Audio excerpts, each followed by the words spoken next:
Hello and welcome to GeForce. I'm Julian. This is Sergey, and we're here to talk about The Sinking City. We saw a trailer of it at the PC Gaming Show. I'm really fascinated with this game, but for those who might have missed it, tell us, what's The Sinking City about? Sure, so The Sinking City is actually an open world action investigation game, which is like heavily inspired by Howard Phillips Lovecraft. And you know, the game takes place in the 1920s United States, which means that we have jazz in the game, we have like prohibition in the game, you know, we have other elements of the traditional American culture, but at the same time it's also Lovecraft, so it's desolation, it's decay, it's cosmic fear, and you know, the game takes place in the fictional city of Oakmont in the state of Massachusetts, the city which is completely flooded, like it is completely like devastated by this mysterious disaster. Nobody knows what the hell is going on actually. Cthulhu did it.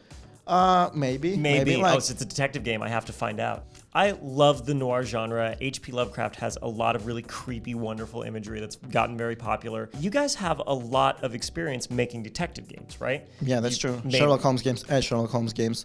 So what's the departure like now going into The Sinking City from Sherlock Holmes? The thing is that Sherlock Holmes was kind of a linear game for us, and like The Sinking City is a new territory. We really want to do this concept of now hand-holding, in which we never tell the player actually where to go or what to do. We never give them any objectives or, you know, any markers on the map. It's usually up to them to decide. So we give them information, we give them evidence, we give them clues, we give them all of that.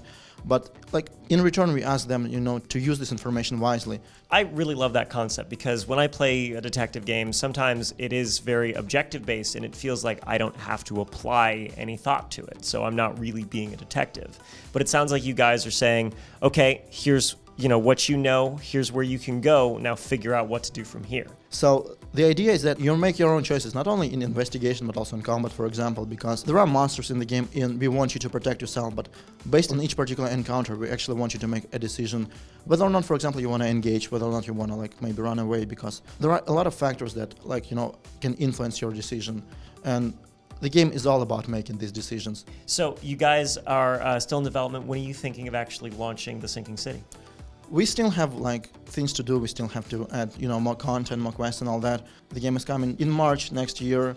So yeah, that's the release date, March 21st, 2019. Well, Sergey, thanks so much for coming in and telling us about The Sinking City. Thank you for having me, man. If you guys are interested, it's coming out March of next year. In the meantime, stay tuned here on GeForce because we still have our contest where we're giving away a monitor, graphics cards, $5,000 PC build, and all you have to do is subscribe, leave a comment for your chance to win. Stay tuned here for more on GeForce.